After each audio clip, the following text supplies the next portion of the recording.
स्वागत आहे तुम्हा सगळ्यांचं आपल्या नवीन व्हिडिओमध्ये। तर पहिलं हे कमेंट बघा काय आहे ती।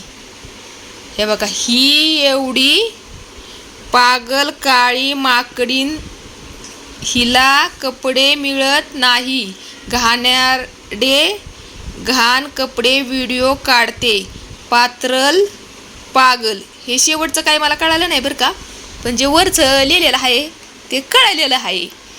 तर आता हिच्या कमेंटचं रिप्लाय आपल्याला दिलंच पाहिजे।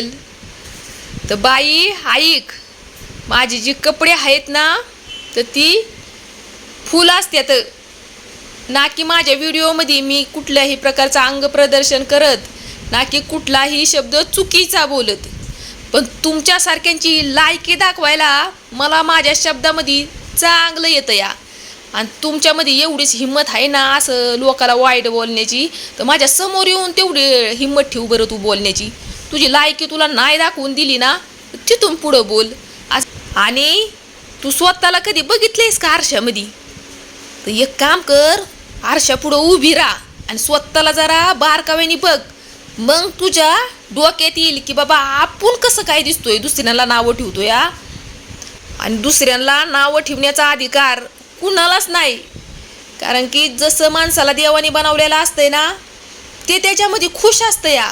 पण ह्या अशा बिनडोक बायकांना असं वाटतं की आपण इंद्राच्या अप्सराच आहेत, आणि दुसऱ्याची बायका आहेत ना काळ्या बेंद्र्या, तर त्यांना ह्या शिकाय अशा नावं ठेवतात। कुणाला डुक्करच म्हणत्याल, कुणाला माकडच म्हणत्याल, आणि ह्या स्वतःला एकदम भारी हिरोण्या समजतात। दुसरं तर नाही कुणाला, पण तू तुझ्या नवऱ्यालाच विचार की मी कशी काय दिसती या, मग बघ तुझा नवरा तुला दोनच शब्दामध्ये तुझी लायकी दाखवून दिली, जर तो शहाणा असला तर।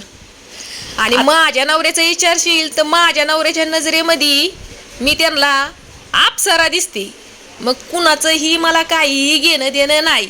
तुमच्यासारख्या कुत्र्या ही काय अशा बुकत्यात आणि निघून जात्यात, मला त्याचं काही फरक पडत नाही। पण तुम्हाला उत्तर देणं आणि तुमची लायकी दाखवणं पण लय गरजेचं आहे।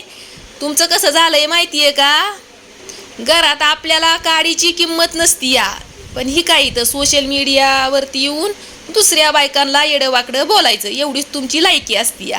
तर तुमची लायकी दाखवायला मी खंबीर आहे बरं का। तुमची लायकी तुमच्या शब्दामध्येच तुम्हाला बरोबर देते या, आणि तुमच्यात एवढीच हिंमत आहे, एवढी डेअरिंग आहे ना, तर तुम्ही माझ्या समोर येऊन बोला, मग तुम्हाला कळल कसा काय दान काय ती। ह्या हाताने भाकरी पण थापता येतात, आणि हे जे हात आहेत ना एवढं मजबूत आहेत, कुऱ्हाडीने लाकडं तोडलेला हात आहेत, मग कळल तुम्हाला कसं काय आहे ती।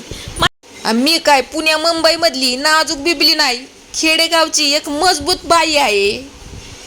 तुझ्यासारखीला चांगली पायाखाली चेंगारत पण येते, आणि चांगली कपडे धुतल्यासारखी धुता पण येते। माया नको नादाला लागूस, सगळ्यांच्या लाग पण माया नको नादाला लागू, तू नाद मी पक्का करेल। आणि सारखं मला चुकीचं कमेंट करू नको, तू पण तुला स्वतःला आरशात बघ आणि नंतर मला कमेंट करायला ये इथं। आम्हाला कसं आहे, देवाने दिलंय ना तसं आम्ही राहतोय, आणि आम्ही त्याच्यामध्ये समाधानी आहे। मी तर स्वतः इतकी समाधानी आहे ना की तुझ्यासारखी बुद्धी नाही मला देवाने दिली। भले कलर मला सावळा दिलेला आहे, पण माझं मन आणि माझे विचार इतकं भारी आहेत, कुणाही बद्दल वाईट विचार करत नाही मी कधीच, आणि कुणालाही कधीच माझ्या आयुष्यामध्ये मी कधीच वाईट बोलले नाही।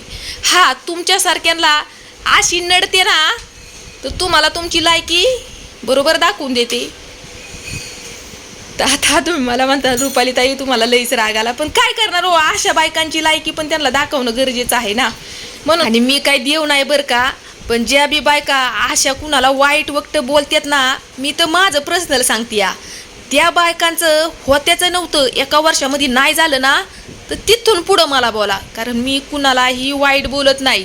आणि निष्कारण जर कोण मला वाईट बोललं ना, तर माझ्या मनात इतकं वाईट शब्द येतात ना, तर ते शब्द खरं होत्यात। मी असा लय वेळा अनुभव घेतलेला आहे बरं का। तर ह्यांना एका वर्षामध्येच कळणार आहे की एखाद्याला वाईट बोलणं किती आपल्याला नडलेलं आहे। तर चला जाऊ द्या, अशा बायकांकडे नाही मी लक्ष देत। तर ह्या बघा माझा स्वयंपाक झालेला आहे, आणि ह्या बघा मी आज बनवलेली आहे चिकनची भाजी बनवलेली आहे, भाकर, आणि आता मी ह्यांना जेवाय देते। तर या सगळ्यांनी जेवण करायला।